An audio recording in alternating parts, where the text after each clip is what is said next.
Welcome back to Talking Devils podcast, brought to you by talkingdevils.co.uk, your number one independent Manchester United podcast. I'm your host, Keane, and it's a lovely Monday evening. It's not Friday. You better check your phones and check your days, lads. It's me, Phil, and Lee here today, and here to talk all things Manchester United, all your latest news, transfer news, and not a game. So no start 11 predictions, no score predictions tonight. So Phil, you can get your paper down tonight. There's none of that. There's none of that happening tonight. There's no Phil beating me and Lee tonight in the L predictions. However, we are here to talk all the latest ongoings at Man United. We can talk about James Garner, obviously playing very well in that playoff final. We're going to talk about that and what his future might hold at Man United. Also going to talk about the Frankie Jong links and what Phil and Lee think about him potentially coming into Manchester United. And also we will talk all other links with transfers and who the lads think should come into Manchester United this summer for Erik Ten Hag's rebuild, as well as other topics that you guys do bring up to us in the comments too. But Phil, it's been a while. Haven't talked in a couple of weeks. How are you feeling? How's it going? Yeah, good, mate. Thanks. Obviously, no football to talk about in relation to Man United, so feeling a bit more positive.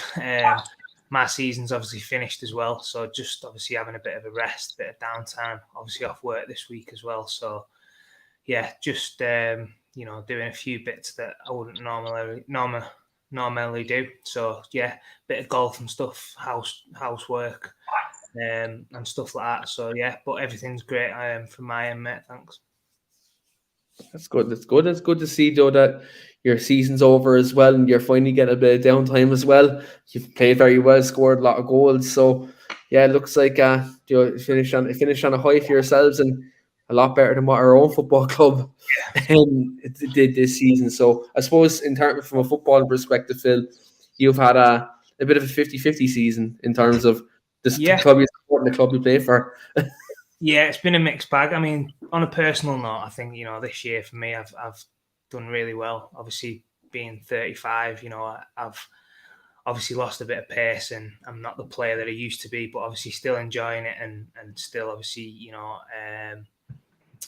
giving something, and still got stuff to offer. So for me, yeah, keep playing as long as I can. If I'm enjoying it, and I'm still doing all right, then I'll keep going as long as I can. So yeah. Yeah, it's good. It's good, and as I said, till we keep getting them. I see always on Twitter, like every week, your football club goal 1-0, Phil Marsh. It's like, he's not only getting the score predictions, but he's scoring goals for his club as well. It's like myself, Lee, and Reese. We can't win. We absolutely can't win. And Jim quite rightly says in the comments 12:35, great stuff, Phil. So absolutely bang on. Keep doing what you're doing, Phil, and look, be interested to hear what happens in your season next season. Going forward, Mr. Lawrence, haven't talked in a couple of weeks. The Crystal Palace game didn't go down so well. Now we're not going to review the game because that was an absolute, I suppose, a bad game. That's the best thing I can say. It wasn't great, but it's great to see that Erik Ten Hag was in the stands for that game. Got to see firsthand kind of what he's coming into this summer. But apart from Man United and the season being over, how are you keeping, pal? I'm keeping very well, thank you, mate. Yeah, usual stuff, busy with work, bathrooms, boilers, keeping me busy 7 days a week at the moment. So kind of lucky really that you've caught me on a Monday at 7 o'clock, because there's been plenty of Mondays at 7 where I've been still underneath a boiler. So yeah, it's nice to be busy, and I can't complain because I'd be a little bit worse if we weren't busy. Glad the season's over, if I'm being honest with you. I don't think I've ever said that before. I'm glad the football season's finished this time, so hopefully have a little bit of a reset. Obviously for the club and the fans. I think the fans need a bit of downtime with what was going on this season. Have a reset ourselves, and hopefully, fingers crossed, we can start the rebuild again properly this time with proper people in place. Yeah, proper people in place, and we already have a question in about someone who's not going to be in place next season, but we will touch on that later in the show. Victoria's Secrets, don't worry, I am coming to that comment. Richard James says, good evening from a damp Manchester. Let me guess. Raining in Manchester. What's new? What's new? It's not Manchester. There's not any rain now. Let's be honest. And then Matt, our Everton fan, who's always in the comments as well, says great season for United with a handshake emoji and I suppose a very straight face emoji. But yeah, Man United were basically Everton on steroids last season. I think I heard that comment a couple of weeks ago, and I think that's it. That's probably true. We were basically Everton on steroids. But anyway, we will crack on with the show. I suppose we'll crack on with something that's a bit positive in terms of Manchester United, Phil. James Garner yesterday, getting through in the playoff final, played very well for Forest. Obviously contributed to Colwell's own goal yesterday. But by many accounts, Phil, Garner's played very well for Forest this season. So he's got a lot of plaudits. A lot of people who are reporting on the Championship. I've watched a good few of Forest's games this year, and anytime I've watched him, especially in the FA Cup this year, he seems very integral for what they do in midfield and how he recycles the ball. For you, looking at the situation with James Garner, kind of coming into the next season, and you look at kind of the way Erik Ten Hag wants to play football, do you think this pre-season could be massive for Garner in terms of making an impression with Ten Hag? Because I suppose the general consensus for a lot of Man United fans at the moment is give him another season. The fact Forest have gone up, keep him a Forest another year on loan. But as the old phrase does say, Phil, if you're good enough, you're old enough. What's your perspective on James Garner in terms of making his kind of step up and also his season overall for Nottingham Forest? Yeah, so I think first of all, I think he's obviously had a fantastic season with Forest. As you've just said there, I've not watched all the games, but I have watched a few games, and obviously I watched the game yesterday, and I think he's done really well. Albeit a Championship club, it's completely different to the Premier League. But I think in terms of where he is and the progression that he's made, stepping up from sort of the reserves into, the first team squad, if you like, and then going out on loan, I think that was the perfect sort of stepping stone for him, and I think he's done really well. Obviously, to cap it off yesterday with promotion and having a contribution in the goal, I think was great for him, and I think that'll do his confidence a world of good. I did put yesterday myself on Twitter that I think I personally, and I think the next step in his progression would be to probably keep him at Forest and let him have another year on loan there. I think that'd probably be the best step, although I do think what you just said there about maybe having a look at him in pre-season, because I think what we've got to be careful is obviously he's only a young guy. He's had a great season in the Championship.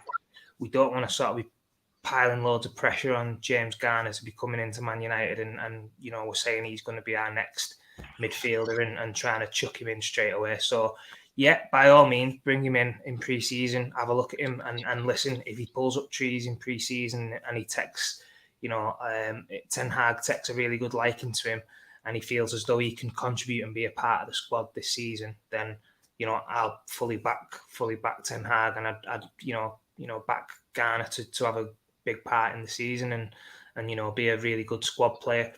But from me looking on an outsider looking in, I just feel as though I think the next step would be perfect for him with Forest coming up, newly promoted club to the Premier League, get a season under your belt at Nottingham Forest in the Premiership. The expectations not going to be anywhere near as high as what it is at Man United. You can, find the level of the Premiership, the speed of the game's obviously a lot better. You're going to be playing against a lot, quicker and faster players. So for me, I think that would be the ideal scenario for Garner. And then, if he has another good season next year, then, for me, I think he'd be ready then to maybe take that step in to the squad for the following season. Yeah, that would be my sort of, it could work differently, but I think that would be the sort of logical process for where he is as a player at the moment. Yeah, I think from looking at social media and looking at other people, all other opinions, everyone's saying kind of the similar thing, Phil, is that kind of the general consensus is that people want to see him stick out one more year, kind of Nottingham Forest, and as I said quite rightly, gain his education in the Premier League to a massive club with great history. And to be fair, I'm actually sidetracking a bit. I'm very happy that they've got up because Man United and Nottingham Forest haven't played in quite some time. That's going to be a fixture in itself. Really is. But yeah, I do agree. I think from some perspective, like part of me kind of wants to stay. I think he's good enough. I'll be honest. I genuinely think he's very good enough. Obviously, the age being he's still quite young, still a bit inexperienced. But as I would say, sometimes when you're good enough, you're old enough. And we've seen like young midfielders of similar age from starting these top teams in the Premier League. Bissouma being one of them. Just on that, Keane, as well, I actually agree with you there. And I just feel as though at this moment in time, with where the club's at, and obviously the season we've just had, obviously a lot of players with, players coming and going the end of this year, the confidence of a lot of players who, we've expected a lot from. I think if Garner did come back and we chucked him into the sort of mix straight away, I just feel as though that would, heap a lot of pressure onto him. And for such a young player, after having a great season with Forest, we don't want to ruin this kid's confidence, and we don't want to sort of put him in too soon and sort of, I don't know, like sort of if he's, going to be ready to play at Manchester United now, is the rest of the team, ready to sort of help him through that process? I don't think we're at that stage at the moment as a club. So I think for me, just obviously reiterating what we've said, I think Forest would be an ideal scenario for him to go back there for another season and sort of, find his feet and play with a little bit less expectation, a little bit less pressure, and just let him express himself. And hopefully he can, have a great season and then come back to us a far better player than what he already is. I think too, Phil, just going on that, I think it depends on who we actually bring in the summer, because obviously we know that we're going to need to bring in a midfield player. I mean, if we knew we weren't bringing in a midfield player for whatever reason, and we were dealing with what we had last season, I think it would be a no-brainer to bring him in straight away and give the young lad a chance. But if we took some of the names, what's getting chucked around, if they bring him in, bear in mind he's just had the seasons he had, so his confidence will be massively high at the moment. Playing in a team, where he probably really enjoyed his football with the club and the lads around him. To bring him back to United and to sit him on a bench or whatever and be a bit part player could damage the lad for a long time with his confidence. You know what I mean? A bit like the Dean Henderson situation, isn't it? Where he obviously had a great season with Sheffield United and then came back to United and he sort of sat on the bench and not really featured a lot. And I think that's obviously massive for a young player who's just had a great season at a club. You want to keep that momentum going. You want to, keep playing regular football. Yeah.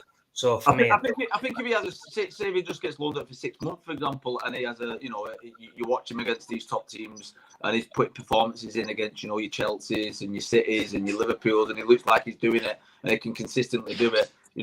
Get into January and let's have a look at him, bring him back. But like you say, you want the lad to keep growing, keep learning, keep progressing. With not the pressure of being at Man United, especially the last couple of seasons we've had, all the supporters have gone on about his midfield for a long time now. You know what I mean? To bring him back and to be the main man to sort that problem out for such a young lad, such an unexperienced lad, I think the pressure would be a little bit too much for him at this moment in time. There's definitely that, though, the element of pressure that definitely can be there. I think that's an absolute fair point, and it's quite valid too. My concern with this is if he does come back, which I think personally, I think he's good enough. But again, as I said, maybe not the magnitude yet of United yet. Maybe he needs a year's experience in the Premier League to obviously gather his feet and then to make the progression to United's first team. My only concern, one of the reasons why I think he will be brought back and he won't be loaned back out is Pogba's gone, Matic is gone, Juan Mata is gone. That's 3 midfield players gone. Now, I know Donny Van De Beek's coming back, who we will discuss in a moment in terms of where he may fit in next season. But let's say if we only bring in 1 midfield player, we're still a bit short. And I think that's maybe why James Garner might be brought in. And that's not also taken into consideration as well. Will Ten Hag fancy Fred? Will he fancy McTominay? Will he fancy Fernandes? Like, there's all these different elements that we have to take into consideration as well, in terms of what Ten Hag might want. And I think the fact we've a lack of actually an out defensive midfield player, so with Matic leaving, that's where I think Garner may be brought back if we don't sign a Frankie de Jong, if we don't sign a Neves or a Bissouma. Like, let's say if we can, like, for example, if we sign a Pau Torres, let's say, and he probably will eat into a lot of that 120 million budget that's getting floated around that we have at the moment. Then you probably look at it and say maybe Garner does get brought back for that. Now, I'm not justifying that in terms of if the club eat into their budget, or let's say if they buy Darwin Nunez up front, like that's 80 million out of 120 million budget. Timber, so Timber being brought in, he's like 40 million that's getting quoted. I've seen today. Like that's where I think Garner might be brought back because of the fact that we even last season, like where we had Fred, McTominay, Matic, Pogba. If you're talking about natural number sixes, we actually had a lack of depth in there, bar Nemanja Matic. So I think that's why Garner might be brought back. Now, that's not also taking into consideration that Levitt's coming back from loan and Galbraith's coming back as well. And they both played first-team football in other leagues as well. So there is a possibility that maybe some of the players who have been out on loan may be used for squad depth. I think it's like say it's really bringing in midfield, because even if they bring a De Jong in and we could play in De Jong with Van De Beek, which obviously has worked in the past at Ajax and at international level, they've still not got for me 100% number 6 in there. You know what I mean? So that's why I'm saying that. Yeah. And then are they going to go all out and go for, like, say, an out number 6 like a Kante, which has been thrown about? If they do, where's the budget going if you've only got the 120 million? Because you know what I mean. So. Probably if they do sign De Jong, which is looking at, they've said today that he's the number 1 target for us, then he's probably got, listen to what you've just said, and it's only just ticked a cog in my brain. There is a good chance of bringing him back because we still won't have the natural number 6, will we? Exactly. I think that's where that's where my thought process was after watching the playoff final. I was thinking, yes, that 1 year of Forest I think could be invaluable, great experience. The other part of me is like, we still don't, like, Matic is going. He was our most natural hole in midfield there. Now all of a sudden he's gone and we don't have anybody. Even if we buy Frankie de Jong, him and Van de Beek are both box-to-box midfield players. What's the problem we've had in the last kind of 4 or 5 years? We're playing 2 box-to-box midfield players to play as 2 sixes to make up for the fact we don't have a defensive midfield there. So that's where I'm looking at James Garner, where he actually fits into kind of what Ten Hag might actually want. I think. Let's say if we don't sign more than one midfield player, I think he actually could be brought back. Is it more important though to sign a number 6 or to sign a number 8? That's the other debate, then, isn't it? What do you go for? Do you go for De Jong or do you go for a Kante or Basuma, or what do you go for? You know what I mean? What would be the? It depends what the manager wants, isn't it? It's kind of that prerogative at the moment, because if he signs a box-to-box midfield player and he signs, let's say, De Jong, then he kind of has that same problem where he has De Jong and Donny Van De Beek, let's say, in the midfield too, and you have Bruno. Because let's face it, I think Bruno's probably going to be that midfielder in front of whereas the two.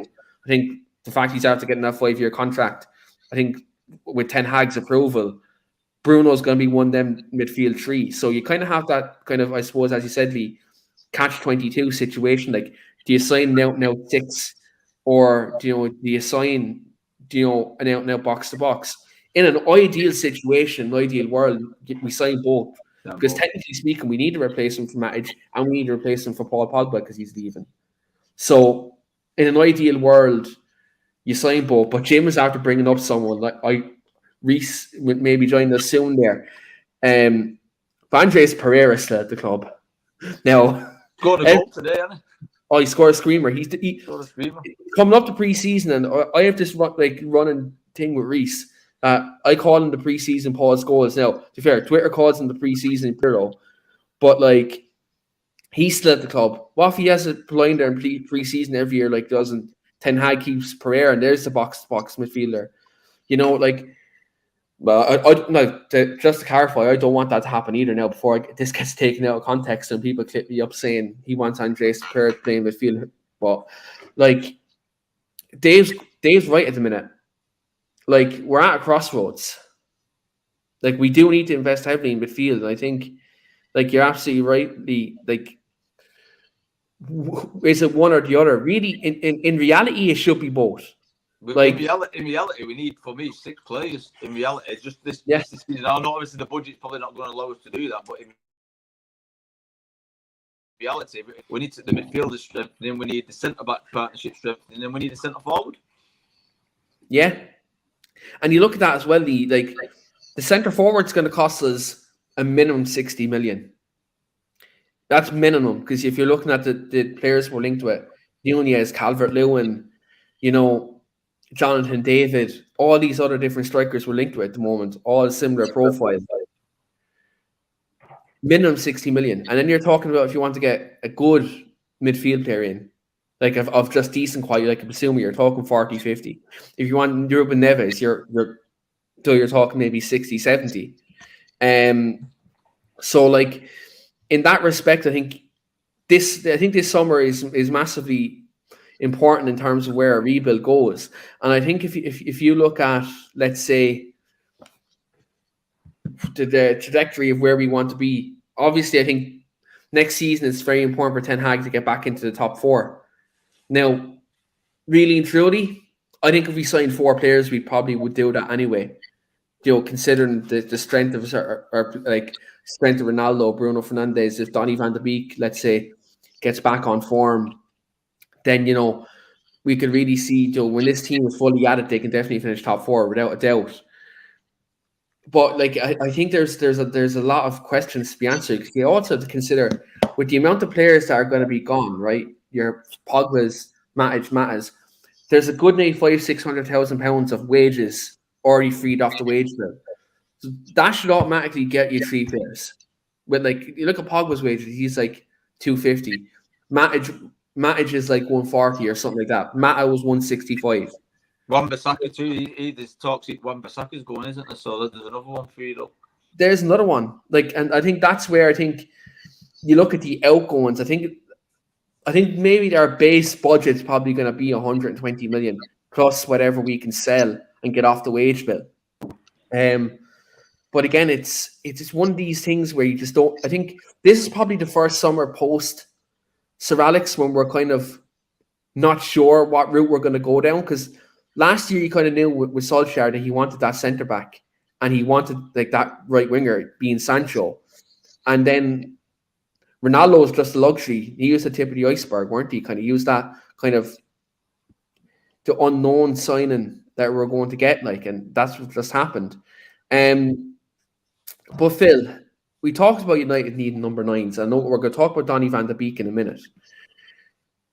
But in terms of United needing number 9s, one of Ten Hag's main philosophies as a manager is having a striker up front who can hold up the ball, bring players into play, but also be a good goal scorer. Helly's just brought up into the comments that Martial could be sold for a decent price unless Ten Hag can get him firing again. When you look at Anthony Martial, he did have a great season under Ole Gunnar Solskjaer in 1920 as a striker, as a number 9. We brought Cavani in after that, and obviously brought in Ronaldo. He didn't get much of a chance. So his United career has been very stop-start. Do you think Ten Hag, looking at Martial's particular skill set as a forward, and you look at Ten Hag's philosophy, do you think maybe this pre-season is stick or twist for Anthony Martial, or do you think his time at Man United's done? I don't know. I think it's a strange one. For me, I always just, when I watch Martial, obviously on his day, and we've seen glimpses of it over the years, he's fantastic, and he's a match winner. He can be unplayable at times, and a sort of, he's a frustrating player, let's put it that way, because we know how much potential and how much quality he's got. He just doesn't do it enough on a consistent and regular basis, which is a lot of the traits we've got with a lot of players in the current squad. So yeah, for me personally, I think he's ship sailed with his time at United. But Ten Hag might want to just have a look at him in pre-season and see if he can get something out of him, whether he can relight the fire, if you like. I don't know. For me, I just think he's been given loads of opportunities, as a number 9 and out wide, and I just feel as though the lack of work rate and sort of the general sort of attitude of not just him. There's a lot of players who fall into this category, but I just think you can sort of get away with it if you're pulling up trees every other week and you're scoring every game, like the top world class players do in world football. But I don't think he's in that category, and you can't really carry any players at this level of football. So I just feel as though, for me, he's, had his opportunities at Man United. It didn't quite work out, and I think we need to try and look for somebody else who's going to be a more consistent, and you know what you're going to get from him. So unfortunately for me, I don't think personally he's the answer. So I'm hoping that he can do something in pre-season to prove me wrong. But yeah, we'll just have to wait and see. Yeah, I'm conflicted with him because obviously, like we all know, I think Ronaldo's going to be the number one striker. I think, look, that's just a fact. He's going to be first choice, undisputedly, because the amount of goals he gets. We're in the Europa League, and that's just a fact about it. That we know now we're in the Europa League. Ronaldo's not going to be playing Thursday, Sunday. I don't think if I look at this honestly, I don't see Ronaldo playing Europa League games until we get into the knockout rounds. Maybe he might play the odd like game at Old Trafford, maybe in the Europa League against maybe probably the toughest side in the group. But I don't see Ronaldo doing Thursday, Sundays each week. I think we do need another number 9. Obviously, we know the Mason Greenwood situation is there, so obviously he's not going to be available for Man United anytime soon. Like, we do know, obviously, that Charlie McNeil is probably too young, to kind of make that step up, in the Europa League. Like, we probably at that stage. Like, and you look at also as well, Marcus Rashford, we've seen him play at number 9. That's not his best position. His best position is off the left. We're really short at number 9. A Ronaldo injury next season, and it's an absolute disaster.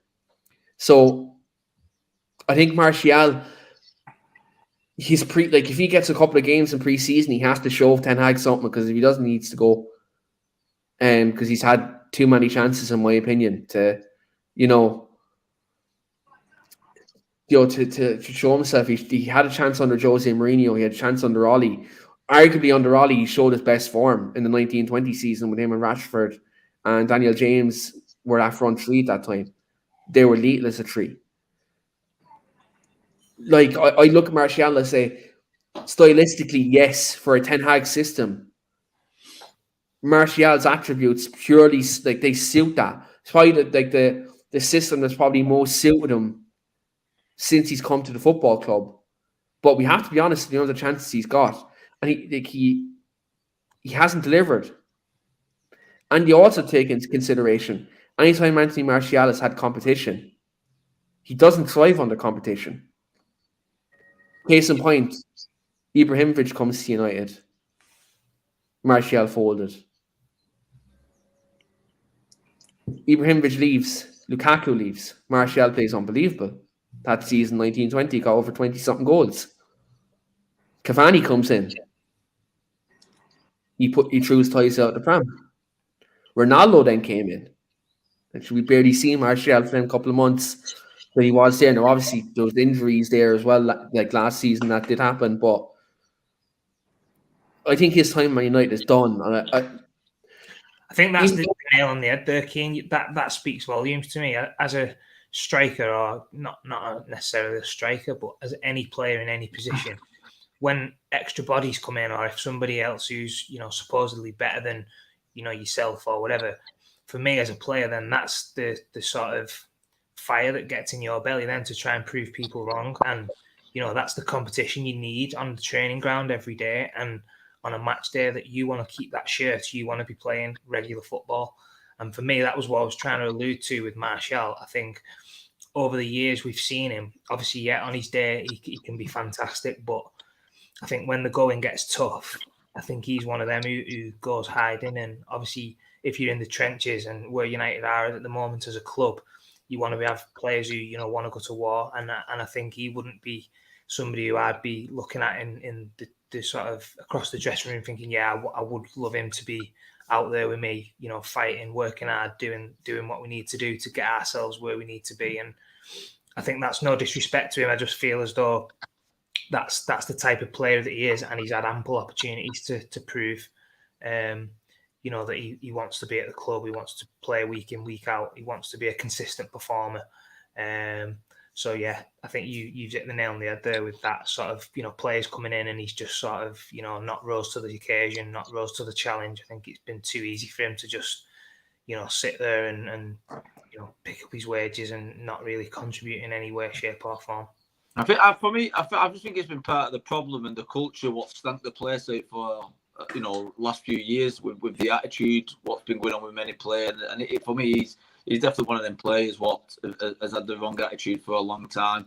Him and quite a lot of the other lads. For me, he's had his chances, and I know it might turn harsh or whatever, but nah, it's not for me, mate. It won't get a place on my bench. I could not have played with a player like Martial or maybe 3 or 4 over the lads who's in that current squad at the moment with, like Phil just said, the lack of attitude and the lack of work rate.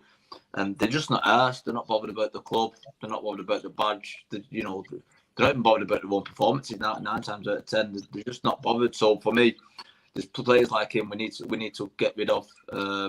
Get rid of that culture, which has been bad for a few years now. Yeah, 100%. I think there's a massive culture change that is needed in this dressing room, and maybe shipping up a few players will help that.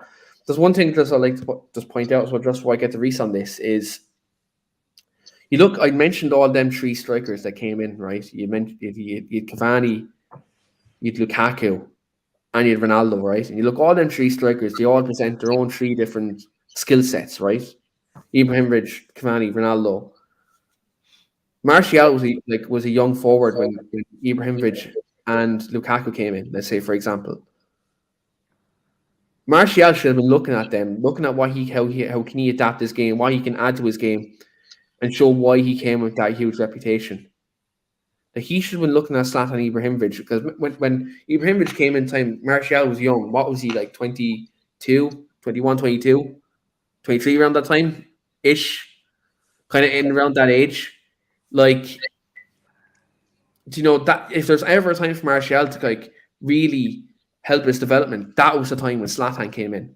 Now I know there was controversy if Zlatan took his jersey around that time and whatever about that, but that's when you pull your socks up and say, right, I'm going to show them why they shouldn't have taken my jersey.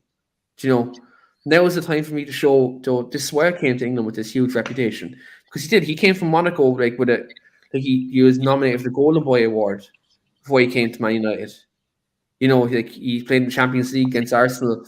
Him and Berbatov up front, they were a lethal combination. That's why Man United signed him. Simple as that. But again, I think you're absolutely right, Lee. If you're looking at changing the culture in this dressing room, I think we have to get a point now where, a lot of people say they're going to have to want to play for Man United. And that is, actually, that's true. But it's not just that. We want players who have pride in their profession and are not there just to collect the wage. They're coming to Man United to not only play for the club, and not every player is going to know about United's history when they come. That's common fact. Not every player is going to know the deep history of the football club.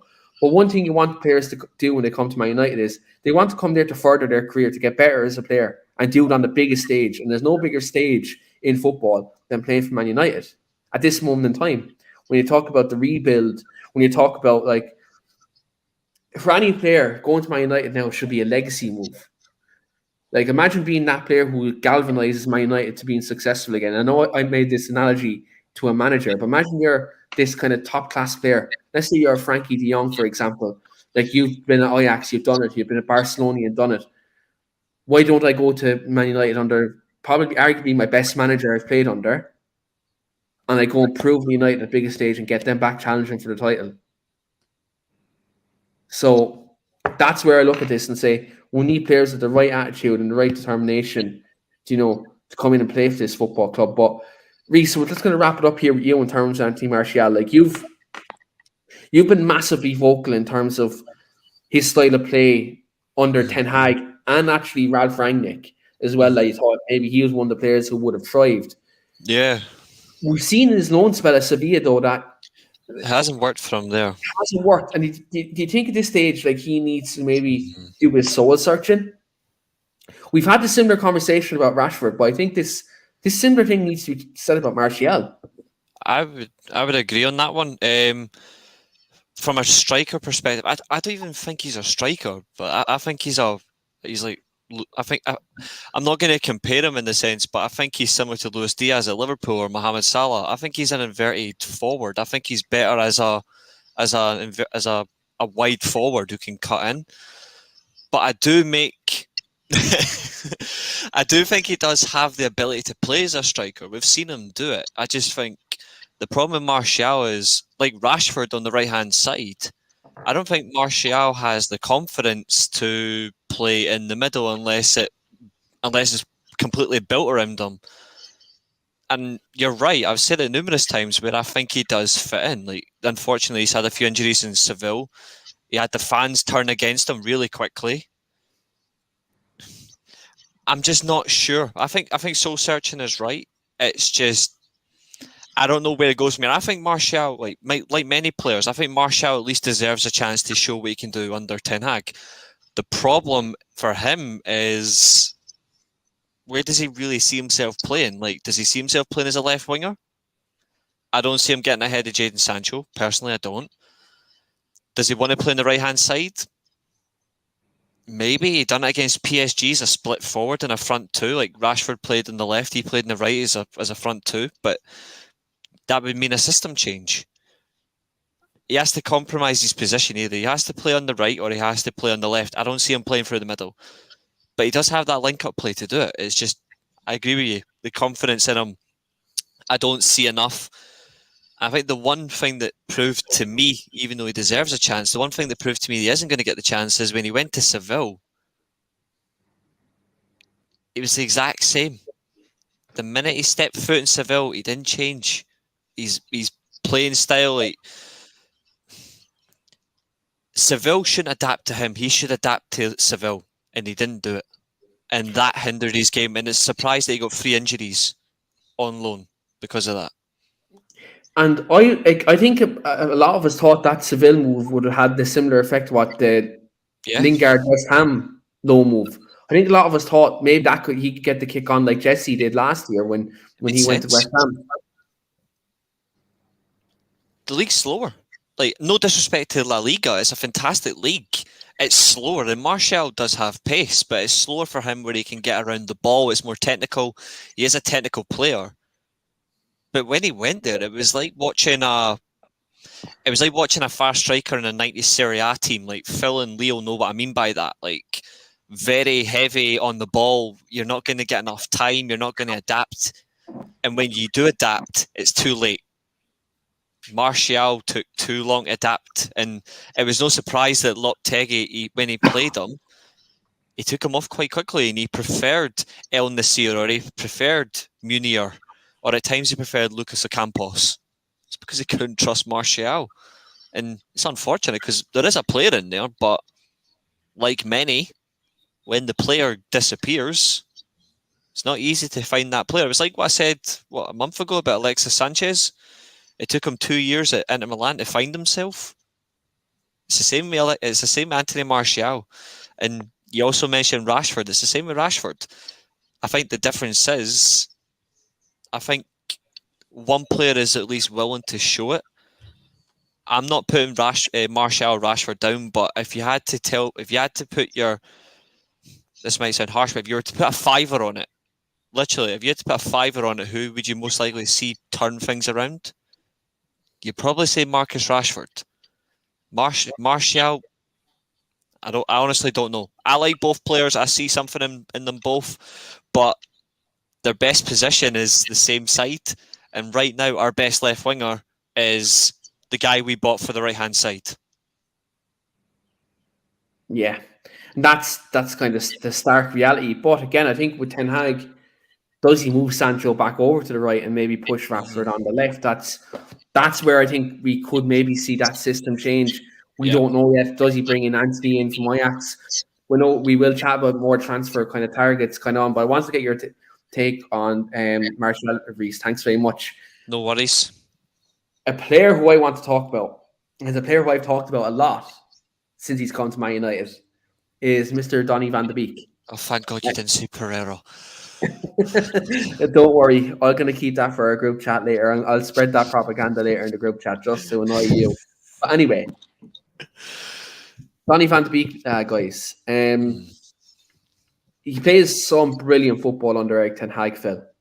Brilliant football as an Ajax player. Was in the nominations for the Ballon d'Or under Erik Ten Hag, and like a lot of us were excited when we signed Donny Van De Beek, especially on the back after an amazing Champions League campaign with Ajax and got to the semi-finals. Now, arguably over them 2 games against Spurs was probably the best player on the pitch, alongside Frankie de Jong, who we're going to bring up as well. With Donny Van De Beek returning, and this the kind of new lease on life that we have a new manager coming in. Funnily enough, it's the manager who got the best out of Donny Van De Beek. With obviously the fact he's played so little football at Man United, I know people are going to call me a Glazer sympathiser the minute I say this phrase. But does he almost feel like a new signing coming into the football club, considering he's played 0 to no football in a Manchester United shirt, and he's now coming into a midfield under a manager that does like him and probably sees him as part of his plans? Yeah, I think that's the way you've got to look at it. I think obviously he's been here now for a season. Obviously, he didn't play a lot of football for us at all, so really you can't sort of fully judge him on what we've seen so far. But what I do feel as though now is that, you know, he's been in England for a season. Obviously, he went to Everton for the sort of, you know, last few months of the season, and again didn't really play a lot of football because he got injured, I think. So he's had a little taste of the English football. He's seen what it's about, and I think now obviously Ten Hag coming in, I think that gives him personally a massive boost, because obviously he's got someone who he's played under before.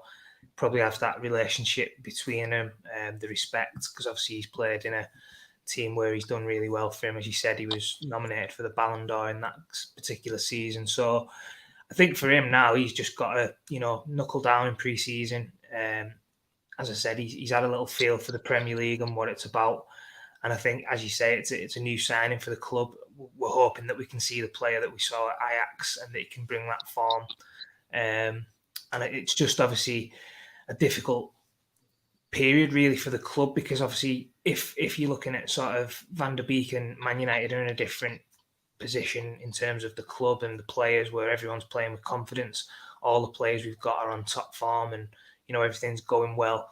Van De Beek could have well came into that and sort of flourished straight away and hit the ground running, like we've seen with other clubs and other players, like Diaz at Liverpool and so forth. But yeah, I think obviously for him, it's a clean slate this year under Ten Hag. He's obviously, you know, worked with him before, so he'll know exactly what's expected. And yeah, I think I like the guy. I think obviously from what I've seen of him, which isn't a lot, I think he's got a lot of good attributes. I think he's probably a little bit lightweight for the Premier League, which is why I think a lot of managers didn't fully trust him and play him as much as, you know, maybe we thought he would have played. But on the flip side of that, technically, I think he's fantastic, and I think obviously with the way Ten Hag plays, if you can get him, you know, linking up with some of these other players, maybe a De Jong if he comes in and Bruno Fernandes, then yeah, we could have a serious player on our hands. We've just got to obviously wait and see, because obviously the proof will be in the pudding when he finally gets his chance. So fingers crossed he comes in as a new signing for us, and you know, he's somebody who works out well for us, because obviously with a lot of transfers we've had in recent times, they haven't worked out very well. So I'm hoping that this one can be a positive one. Definitely. I think that just to kind of answer Dan's question, Dan, you're absolutely bang on the head with that one, Phil, in terms of like what he can do if he does come in, and especially with Erik Ten Hag. Dan asks here though, where is Donny playing? Ahead of Bruno? Ahead of say De Jong if we sign him? We are after a player in that position. He isn't really a 6. I think he'll be sold next summer. That's a I think that's part of the problem as well, is because obviously with the personnel that we've got at the moment, obviously you've said a lot of players are going to be coming and going. So I think we'd probably just have to wait and see who comes in the door, who's obviously going out the door, and then that's a decision obviously for the manager then to sort of make what position is he going to try and play him in. He did play in a double. See, this is where my thought process is. Him and De Jong played in a double pivot for Ajax. Yeah. So does he play them together? I've wrote that down. I've literally tried to. If De Jong's signed and we bring Donny back, I've been trying to exactly what Dan. I mean, Dan's brought up a great question there because it's been baffling my head all day trying to think of if they do bring De Jong in, what's going to be the formation and who's going to be playing, say, midfield three or whatever. And I've been struggling all day, but could they play De Jong, Van De Beek, and say Fernandez together as a three?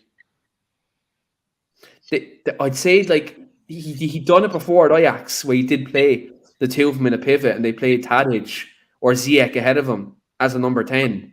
So he has done, Ten Hag has done that where he's played the two of them in a 4-2-3-1 and he's played the two of them as the double pivot. Again, the only problem again that poses is that's the Eredivisie, and again I'm not disparaging that league by any stretch of the imagination, but you do lack defensive cover, I think, like in terms of a destroyer in there. And I think that the problem again that may pose is, like, I think what is, I think they're both disciplined enough players to play that, like the double pivot between the two of them. I think they're very disciplined. The problem you have with that though is if let's say you play Harry Maguire at centre back. Now I'm not, again, this is not me going at Harry Maguire, but let's say we play a high line and we come up against Liverpool, let's say, and you play that midfield too, and Liverpool catch you in a quick transition, you're in trouble. Yeah. Like you're in massive, massive trouble. So I think that's where I think that midfield 2-3. But then again, like a point we do have, Dan, is we do have Europa League next season.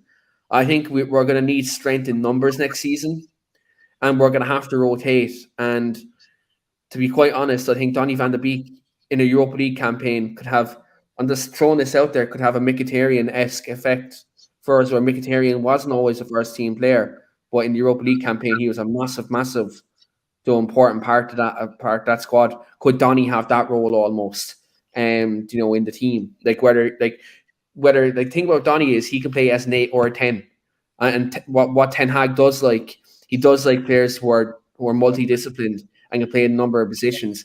Look what he done with Daley Blind at Ajax. Look what he done with Timber. Like he played Timber right back or centre back.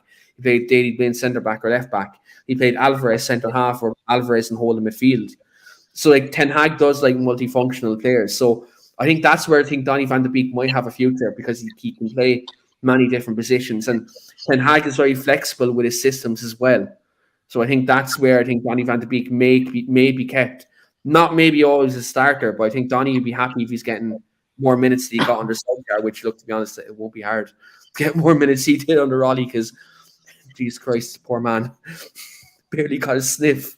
They got a sniff under him. He'll probably get a lot more minutes too if they don't bring De Jong in. If, like, say, if they sign a number 6 instead of signing a De Jong or a number 8, probably got, and they gets brought back anyway. Because, like I say, we're going to be quite light on the squad with the players what's left. They'll probably get a hell of a lot more minutes if we go down that route and we don't sign a number 8.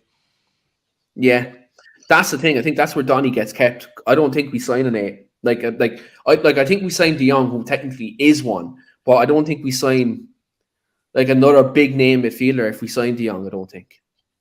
That was what I was just going to say then about, obviously, that 3 we've just mentioned, De Jong, Van De Beek and Bruno. For me, obviously, technically that looks great and, all that kind of thing. But for me, if it's Premier League and you sort of facing, some of these teams, I think defensively that looks a little bit lightweight to me. I'd have a Kante in the mix. Would you, Phil? Yeah, well, that's what I was saying. And Keane obviously rightly said then about, maybe using them in the Europa League, where it's, a bit more sort of technical and you're playing against different sides who play different ways. But yeah, I think that's a massive position we need to sort of fill this year if we are going to sort of challenge even for top 4, because obviously this year it's been a sort of highlighted as a position, and we've all been crying out for someone in that position who, we can rely on and trust. So I think, yeah, as you say, it's depends on who comes through the door, on what positions will sort of need to be tweaked and stuff. But yeah, it's going to be interesting for me. I think Van de Beek will have a big part to play. It's just obviously when and where. Declan Rice would be perfect. I think Declan Rice in the 6 would be an absolute dream in this system right now. And if you gave, let's say, De Jong and Bruno the freedom to play as like the attacking mids, it would be perfect. Or even like not even so much Declan Rice, but Ruben Neves even, because obviously Declan Rice 150 million price tag on him. That's definitely not happening. Like if you brought in a Ruben Neves as your 6, he's a destroyer and he can play ball. Like he can do both. He's very versatile. I think he'd be perfect. That's where I think United need to be shrewd in this market.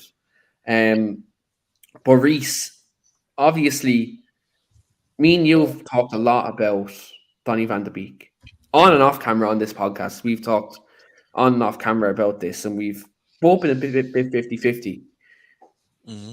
Like, where do you see him next season yourself? Like, where do you see his role? Because Pogba's leaving, Matic is leaving, Juan Mata's leaving. Now, obviously, Hannibal, Medjugorje, and players like that are probably going to be in the mix as well in terms of midfield players next season. If you're talking about 8/10, like, do you think Donny would have a good vital role? I think I see Donny playing a good 25 to 30, but not even 25, 30 to 35 games next season at least, and a meaningful amount of minutes as well. I think he has a chance, but I think the one thing we all missed is the difference in the pivot role he played. Is he played the pivot in the league, but in Europe he played as a 10. It was Lasse Schöne and Frankie de Jong that played as the pivot for Ajax in Europe. Tadic was the striker. Donny was the 10. You had David Neres on the left wing and you had Ziyech on the right. So he was more technical players in the Champions League and he was more aggressive in the league with his choices. So it's more or less that area. But when he played in the pivot, de Jong was the 6. Because de Jong was able to at least carry the ball. He was able to set the ball better, and Van de Beek was more like filling roles. Like I've compared him to Thomas Müller in the past, not because he's directly like Thomas Müller, but he likes to get into the spaces, he likes to play in that area, and he likes to dip in and out, and lets other players come in, and that's what he does. And I do think he will play for us next year. He doesn't get ahead of Bruno, but I think he will be her number 10 in Europe. I'm going to go on a limb and say in the Europa League next year, we get back up number 9. We don't need to play Ronaldo or Fernandes in the Europa League at all. Use them for the league and use Donny as the backup 10 in the Europa League and use a backup striker in the Europe. We don't need. I think that's the difference about using our squad is about pick and choose. In the European games as a 10, that was Van de Beek's best football. We're much better using him as a backup 10 in Europe and against technical teams, and you use Fernandes in games where you know Maybe a bit more erratic. Yeah, his ability to drive up and down that riskier pass that Van de Beek doesn't do. Van de Beek's all about ball retention and finding space. That's not Fernandes' game. So you use Donny in those games where it's more like-minded. It lets him show what he's capable of, and it lets players like wide players like cut in, like free up the space, because there's going to be a lot of space if Donny's in that role. With Bruno, no disrespect to him, I love Fernandes, but the one thing Bruno doesn't do is Bruno doesn't give you that space because he doesn't know how to do that role. It's not who he is. He's a second striker. Like frankly, if Bruno was a backup 9, like frankly, you would see the difference. Like he just can't do that role. So that's why for me, Van de Beek will either be as a backup 8 in the league, or in Europe he should be the main 10. That's what I see him doing, and it's purely because of his ability to retain the ball in possession far better than what Bruno does. Because it's just a different level of intelligence. Bruno is goal hungry, up and down, like driving energy. Van de Beek, it's about getting the team space in and around, and that's the effect. So that's what I see next year. Van de Beek is the backup 8 if we sign one, and in Europe, the main number 10. Yeah, and you've articulated that so well. And again, it's probably the Mkhitaryan role, as I said, that he does do in the Europa League, where Mkhitaryan didn't play much in the league, but he played a lot in the Europa League. And yeah, look, Dan says here also, his thinking is if Bruno starts off the season as he finished the last 7 months or so, Donny comes in.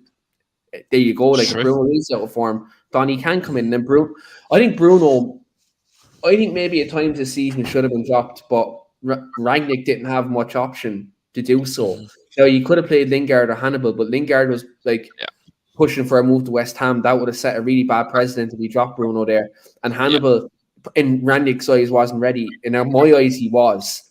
Hannibal is too good to be playing under 23 football, if I'd be totally honest about Scary thing about this team, and we mentioned Mkhitaryan, is a 2016-17 Mkhitaryan is perfect for this team.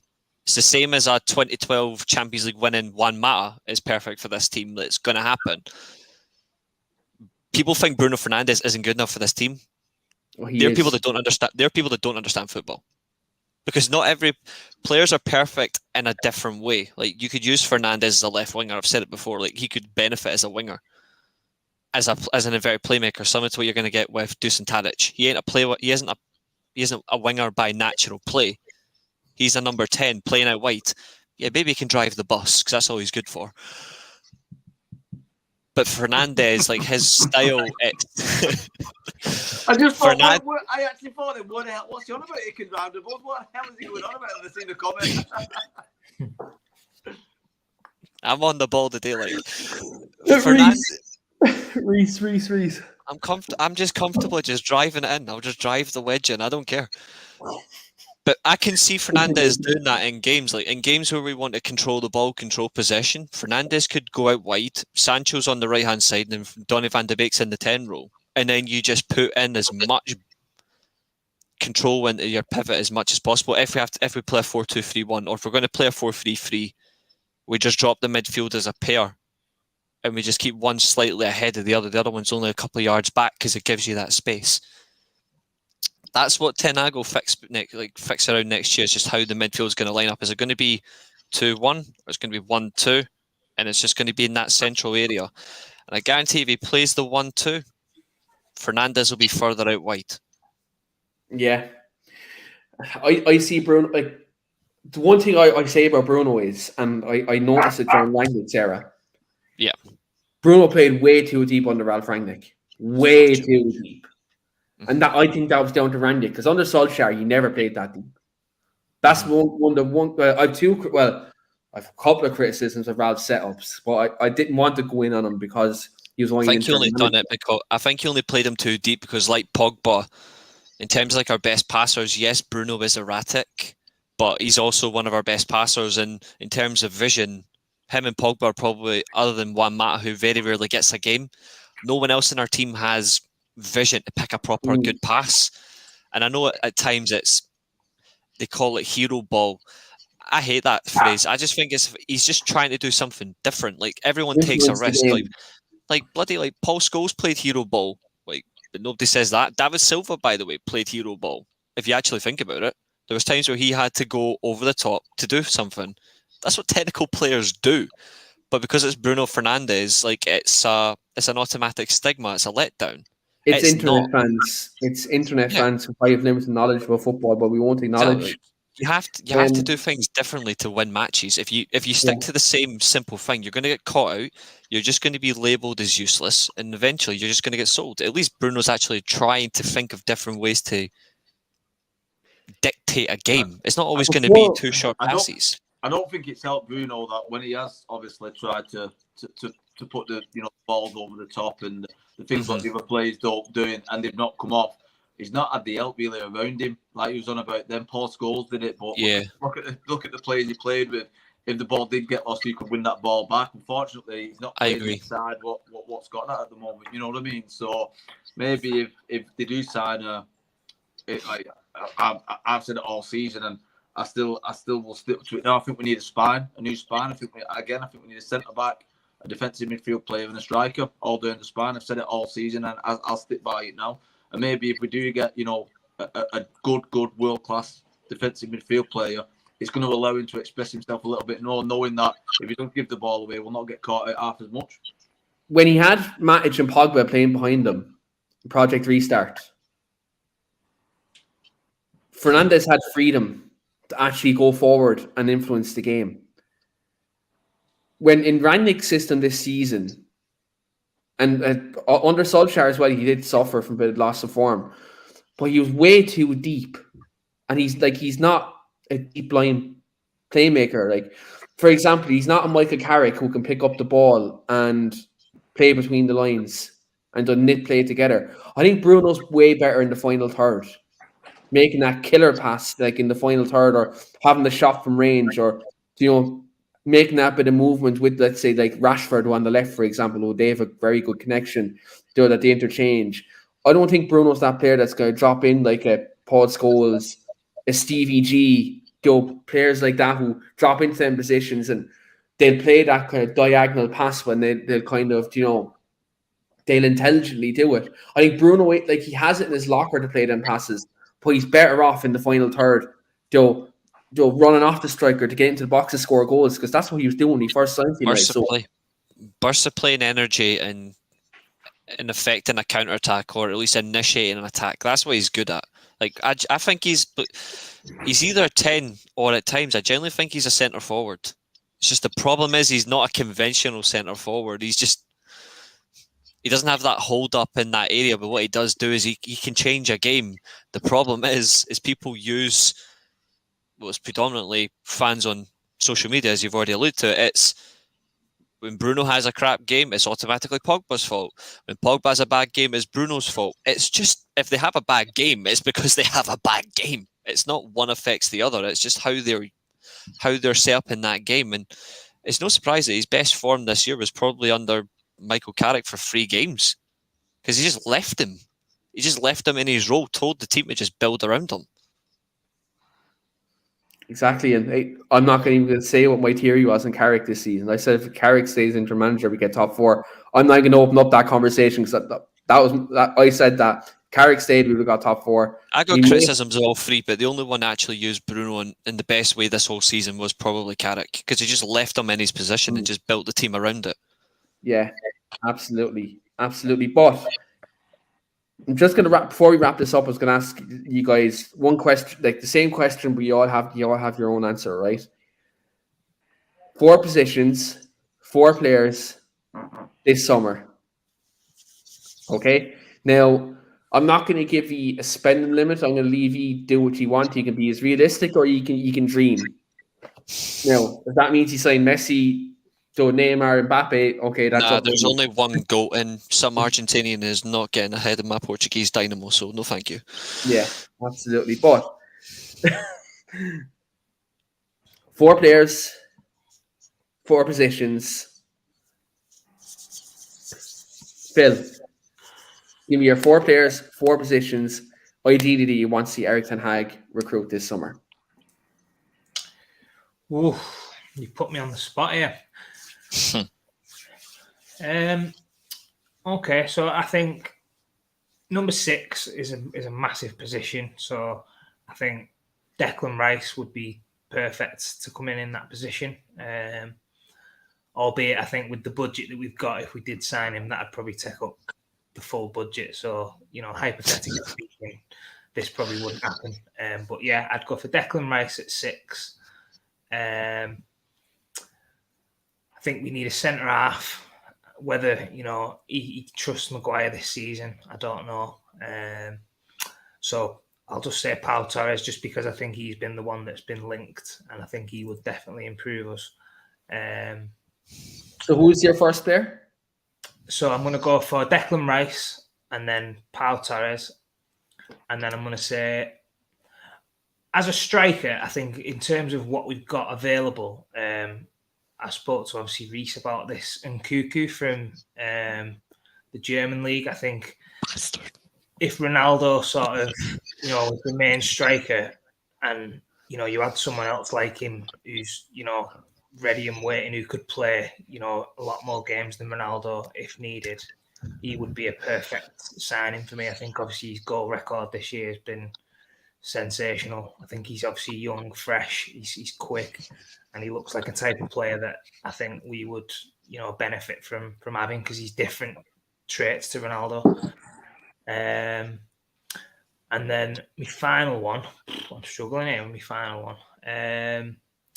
I think just to bolster up the midfield, I'd go for probably a Neves as well, just in terms of if Rice isn't, always available, or just to bolster that position. I think we've got a lot more players who can play in the more attacking roles. So I think if we had 2 there, obviously Fred, we could push on a little bit further forward then as well.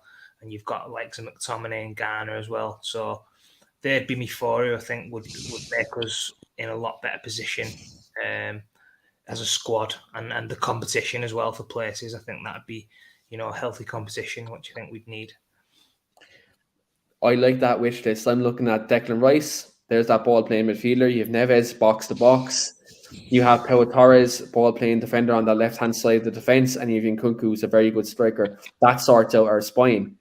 Now, little do the guys know that I'm actually in the process of we're going to put this up on Talk the Devils Twitter page, and we're going to get your thoughts also, guys, on our Twitter page. So follow our Twitter page at Talk the Devils, and all the guys' wish lists of the team of the signs this summer will go up, and you can let us know whose wish list you'd like to have this summer.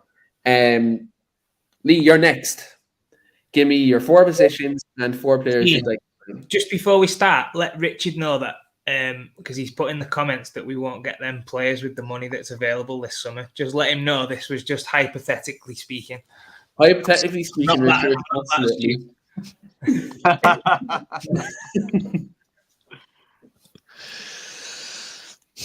Right, so Lee, give me your 4 players, 4 positions, and who you'd like to see come in this summer. Again, it's a hard one because there's players who it's not going to happen. We know it's not going to happen now. That's signed up from other clubs, or the stronger link elsewhere, and they're not come to United. But again, I'll repeat what I said earlier. I said we need a three in the middle, a strong spine to get us going. I've said it all season. I'd have loved Rudiger. I'd have absolutely loved Rudiger as a centre back at United. I think he's the type of centre back we've needed, and it's the type of centre back United's needed for a hell of a long time. We've not had one really since Yapstam or Vidic, that type of era where we had proper centre backs who were strong and led the line, and your strikers were scared to go up against them. So I'd have loved to have got Rudiger. Number 6. Is it for me? Again, we've said it all podcast all season. We've all thought we need the number 6. As much as I'd love Declan Rice to come, again, it's not going to happen.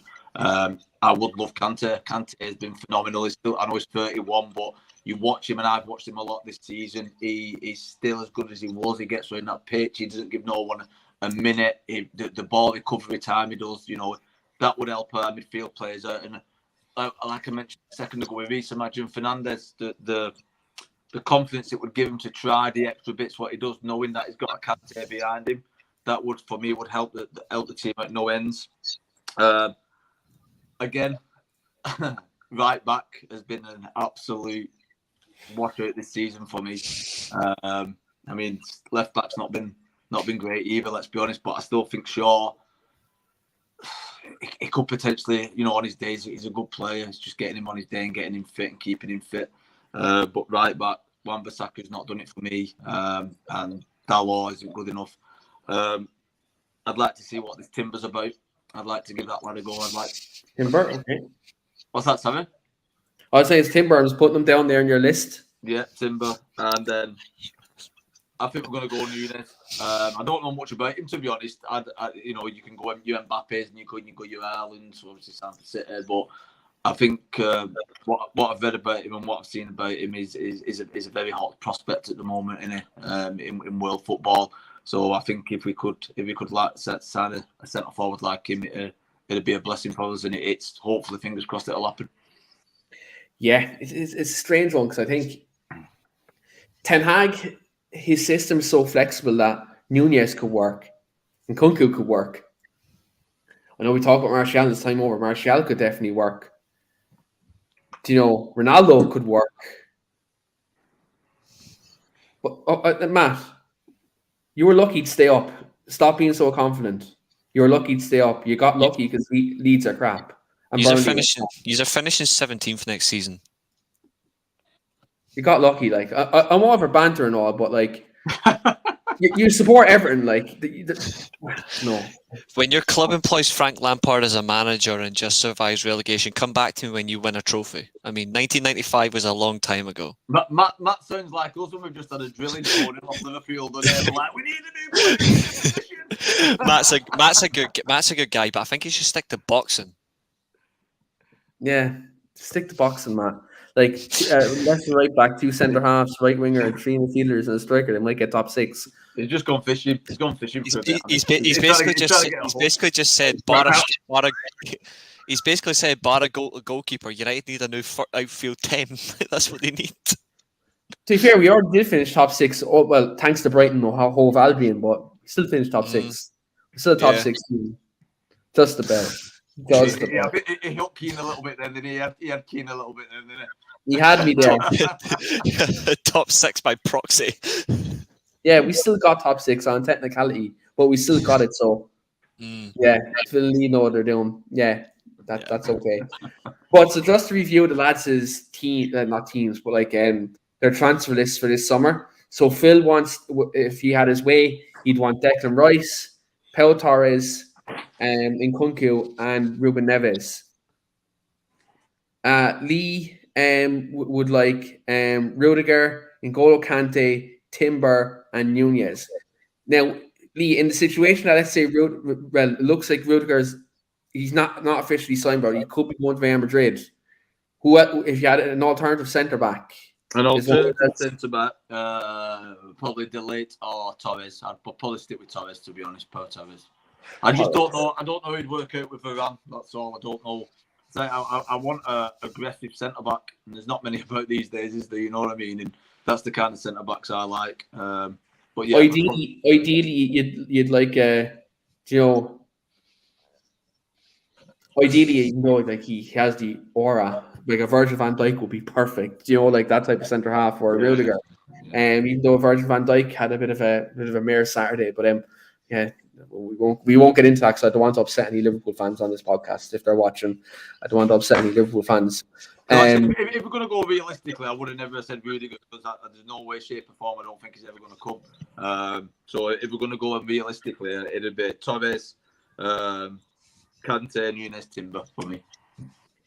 Perfect. And we will get this up on Talk to Devil's Twitter page. I literally just have it up here now, guys. So we will send out that tweet and let us know.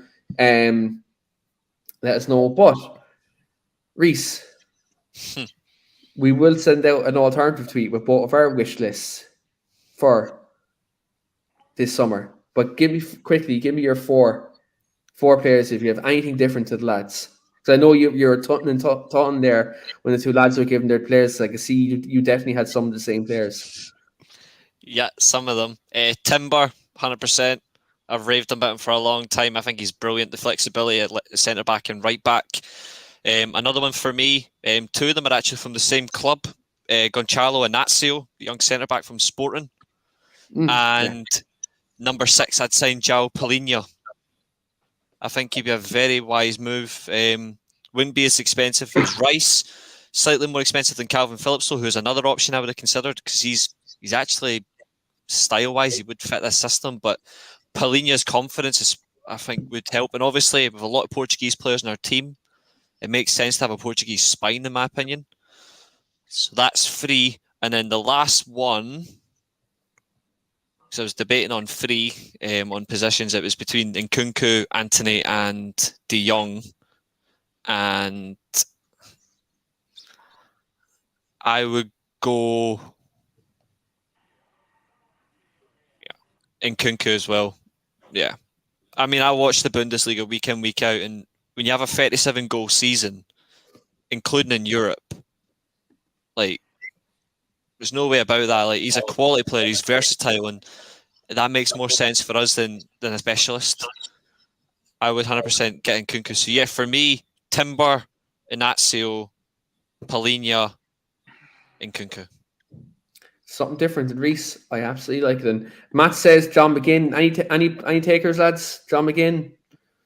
I like him. I've got nothing against John McGinn, but good player. We have Fred.